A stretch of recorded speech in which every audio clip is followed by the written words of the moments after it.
15, 18 ou encore 4 sur 20, oui, aujourd'hui je note les meilleurs, mais également les pires SCPI du marché. Et je te promets que tu risques bien d'être surpris. Allez, pas une seconde à perdre.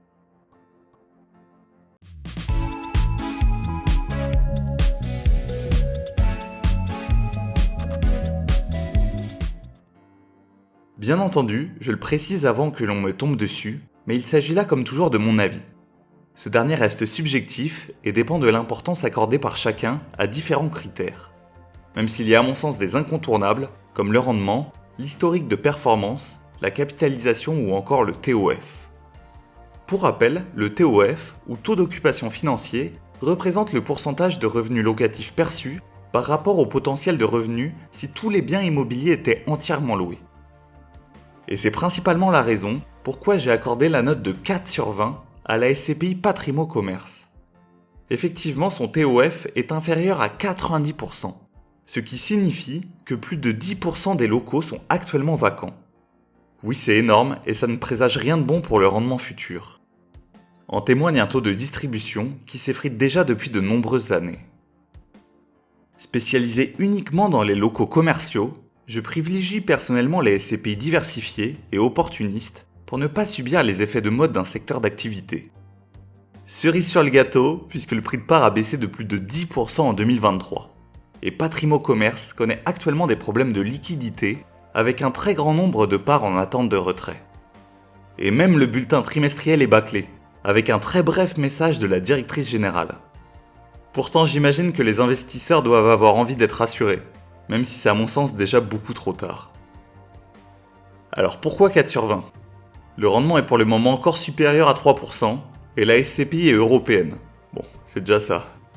Mais il s'agit là, tu l'auras compris, de l'une des pires SCPI du marché à mon sens.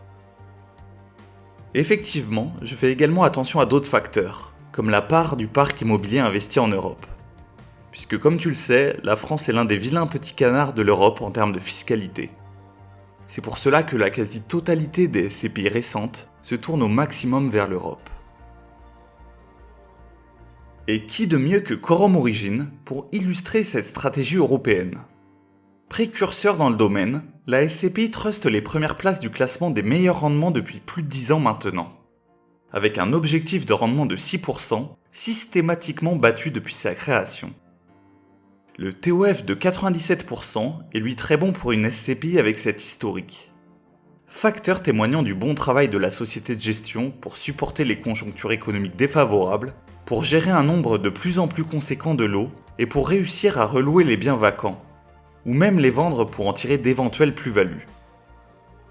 Avec sa capitalisation de plus de 3 milliards et ses plus de 350 locataires, il s'agit là de la SCPI du marché où il m'est le plus confortable d'investir une grosse somme.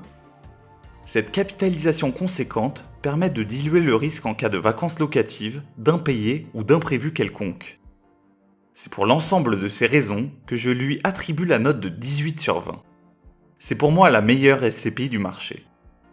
Et ça n'est pas un hasard pourquoi il s'agit là de la SCPI sur laquelle je suis le plus investi. De plus, Quorum te permet désormais de bénéficier d'un bonus non négligeable de 100 € si tu investis pour la première fois plus de 2000 €, de 1% si tu investis plus de 10 000 € et de 1,5% si tu investis plus de 100 000 €.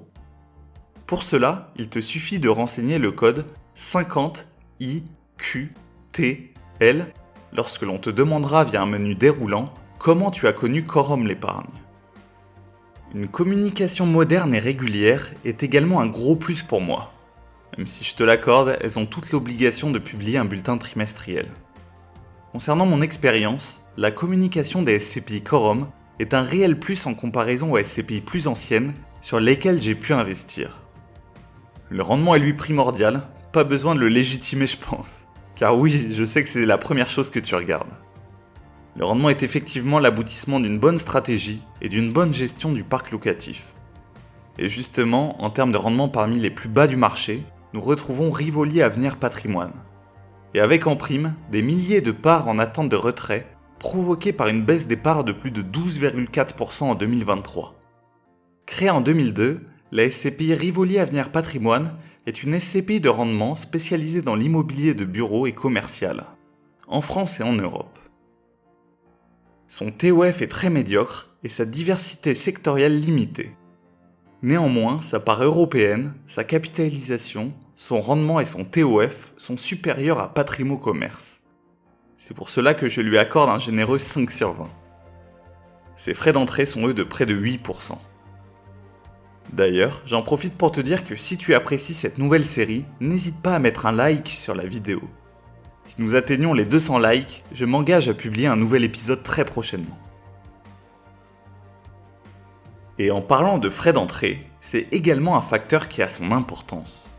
Car même si la SCPI est un placement long terme, les SCPI sont frais ont quelque peu rebattu les cartes. Et ce facteur est plus ou moins important en fonction de ton horizon de placement. Personnellement, avec ma vision très long terme, je le prends en compte même s'il n'est pas prédominant. Et justement, la prochaine SCPI est sans frais d'entrée. Et il s'agit là de la SCPI qui a eu la performance générale la plus élevée de 2023. C'est Remake Live. Son taux de distribution a été de 7,79% en 2023, avec une revalorisation de son prix de part de 2%, portant sa performance réelle totale à 9,79%. Elle vise un objectif de rendement compris entre 6,6 et 7,5% pour 2024. Cette SCPI développe une stratégie opportuniste marquée par une diversification géographique et sectorielle. Depuis sa création, elle a réussi à atteindre une capitalisation de 448 millions d'euros. Et son énorme avantage est qu'elle est la seule SCPI compétitive à être éligible au meilleur contrat d'assurance vie du marché, le contrat Linksea Spirit 2, qui dispose des frais les plus bas du marché et le plus large choix de SCPI. L'assurance vie, enveloppe fiscale préférée des Français, procure un bel avantage en termes d'imposition. J'ai d'ailleurs consacré une vidéo à ce sujet. De plus, tu peux bénéficier de 50 € offerts si tu souscris à un contrat d'assurance vie Linksea, en t'inscrivant via le premier lien de la description. Et même si les indicateurs sont pour l'instant remarquables, la SCPI est encore très jeune, car créée en 2022. Elle n'a donc pas été encore confrontée à des soucis de relocation par exemple. C'est pour cela que je lui donne la note de 15 sur 20. Quant à l'endettement, qui est souvent mentionné comme un facteur risque, il n'est pas rédhibitoire à mon sens. Tout comme pour un particulier, un niveau d'endettement contrôlé peut maximiser les rendements. Mais il est également vrai qu'un endettement excessif accroît la vulnérabilité aux fluctuations du marché immobilier et financier. Je le surveille donc également. Alors voilà pour aujourd'hui. N'hésite pas à liker et à t'abonner si tu veux d'autres vidéos sur le monde fascinant des SCPI. Et sur ce, je te souhaite plein de réussite dans tes projets et surtout, n'oublie jamais que tu en es capable.